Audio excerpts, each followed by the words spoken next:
Olá, meus irmãos, saudações de paz para todos vocês e todos os vossos familiares. Desejo um dia de paz para todos vocês e eu quero deixar aqui meu bom dia, boa tarde, boa noite, dependendo do horário em que vocês irão assistirem a mais um conteúdo deste canal. Me chamo Carlos Gomes aqui de João Pessoa, Paraíba, do canal Democracia Espiritual. Agradeço ao Pai dos Espíritos pelos novos inscritos, sintam-se todos abraçados por essa família e juntos, reinando em vida em perfeita vitória, dependendo da situação em que você se encontra, em que eu me encontro, isso aí é fato, mas espiritualmente estamos perfeitos no Pai. Meus irmãos, respondendo a uma pergunta e até contestando e refutando, né? Um irmão nosso, né, que se diz que está em graça, ele disse que os irmãos do sistema religioso não estão perfeitos em Cristo. Diante de Deus não está perfeito porque eles não crerem e porque eles ainda praticam obras da lei como se fosse judeu. Mas isso aí não tem nada a ver, meus irmãos. O que Cristo fez na cruz, onde a justiça de Yeshua, né, ali foi estabelecida, né, a justiça do Eterno, do Criador, do Pai dos Espíritos, estava manifestada ali na fé de Cristo. Então, aquilo que Cristo fez na cruz, por mais que alguém não acredite, não anula a fidelidade, a justiça do Eterno, independente se eles crerem ou não, se eles praticam obras, cerimonialismo da lei de Moisés, isso é fato, meus irmãos, entendeu? Mas todos nós estamos perfeitos diante do Pai.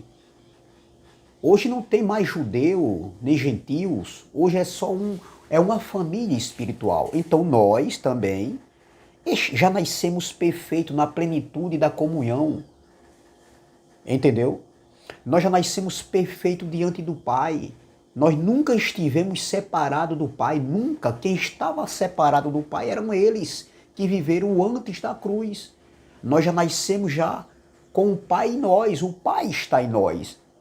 O Deus vivo, o nosso Pai, Ele é vivo, é o Criador, o vivo, o Eterno, Ele está dentro de cada um de nós, dos seus filhos.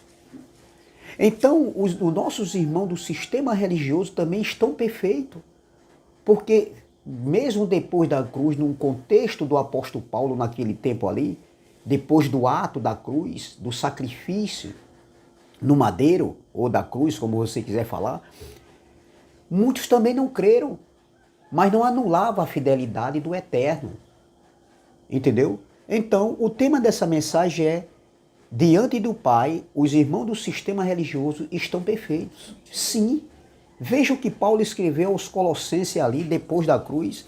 Paulo escrevendo uma carta para aquela comunidade. Olha o que Paulo diz no capítulo 2. Claro que essa carta foi, o conteúdo dessa carta foi dirigido para aqueles irmãos de Colosso, que não existem mais.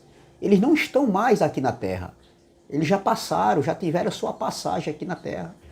Mas naquele contexto, como também o apóstolo Paulo, não existe mais Paulo aqui na terra, entendeu? Então, mas veja o que Paulo falou escrevendo para aqueles irmãos.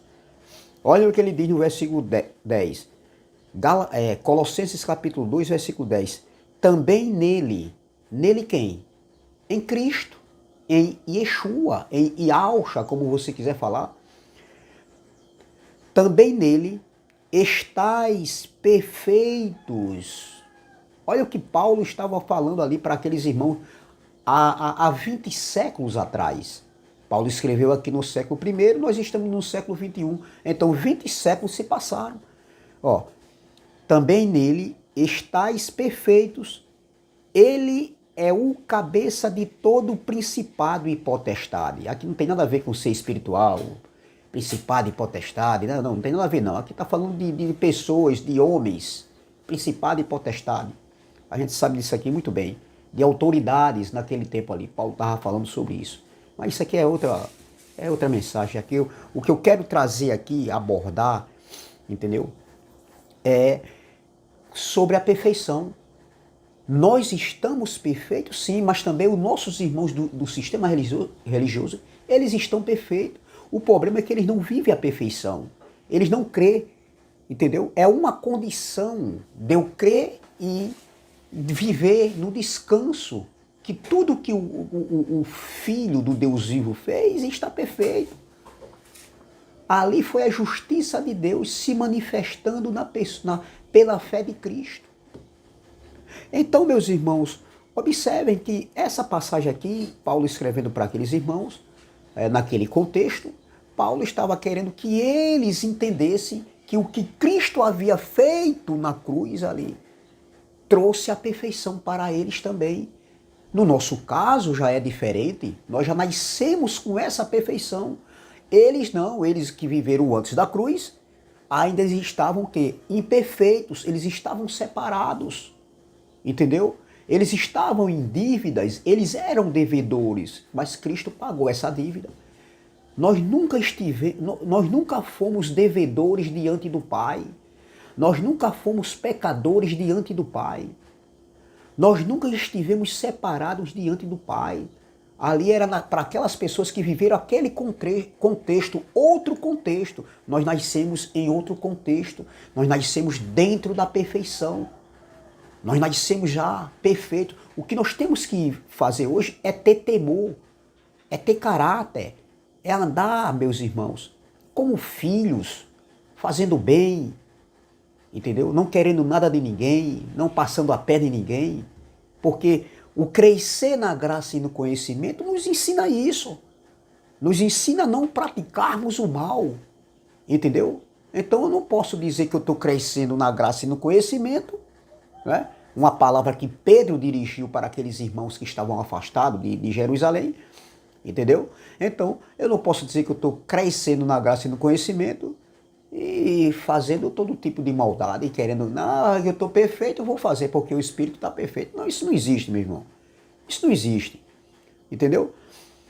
Então, os nossos irmãos do sistema religioso estão perfeitos, mesmo que eles não creiam, mas mesmo que eles não venham crer no que Cristo fez e que deixa ele isento de qualquer pecado, como eles dizem que são pecadores. Eu não sou pecador, eu nasci numa perfeição. Perfeição é uma condição, é um estado, entendeu? Em que não foi a obra meritória do homem que fez isso aí, ele está perfeito, mas sim foi a obra redentora do Cristo, né? Do Cristo, onde ele, ali no madeiro, ele se sacrificou e trouxe a perfeição, a justificação. Então nós já nascemos dentro desse contexto de perfeição, é o estado perfeito. Nós estamos vivendo o reino de Deus em nós. Então, mesmo que eles não creiam, vejam o que o apóstolo Paulo fala aqui agora para os romanos. Paulo manda Técio escrever essa carta, mas a revelação, quem recebeu não foi Técio, foi Paulo. E Paulo manda ele escrever essa carta. Paulo tinha muitos afazeres. Paulo, ele, podemos dizer assim, uma fala assim, eu vou falar agora uma fala aqui, era muita correria para Paulo. Paulo não parava. Então veja o que Paulo fala aqui agora para os irmãos ali daquela comunidade de Roma. No capítulo 3 de Romanos, ele diz aqui no versículo 3, olha o que ele diz aqui, ó. E daí, se alguns não creram, a incredulidade deles virá desfazer a fidelidade de Deus? A justiça de Deus? Aí Paulo diz no 4, de maneira nenhuma. Seja Deus verdadeiro e mentiroso todo homem, segundo está escrito, para seres justificado nas tuas palavras e venhas a vencer quando fores julgado. Meus irmãos, mesmo que alguns não creram, como Paulo está dizendo aqui, mas de maneira nenhuma a incredulidade deles virá desfazer a fidelidade do eterno. Entendeu? De maneira nenhuma. Mesmo que os irmãos do sistema religioso não crerem, eles não creem como a gente crê hoje, eles não têm esse entendimento como nós temos hoje. Nós temos uma visão hoje, um novo ciclo, uma metanoia. Mesmo que eles não creiam igual a nós, mas a incredulidade deles não desfaz, não pode desfazer, não pode anular a graça do Eterno ali, onde ele trouxe a perfeição para aqueles que viveram antes da cruz e nós já nascemos dentro dessa perfeição. É essa a palavra que eu quero deixar aqui, entendeu? Refutando o irmão nosso, né, em graça, onde ele afirma que os nossos irmãos do sistema religioso não estão perfeitos, mas eu estou refutando numa boa, respeitando também o entendimento desse irmão aí, nosso em graça. Longe de mim querer desfazer do nosso irmão, mas é essa palavra aqui que eu tenho para todos nós. Amém? Saudações de paz.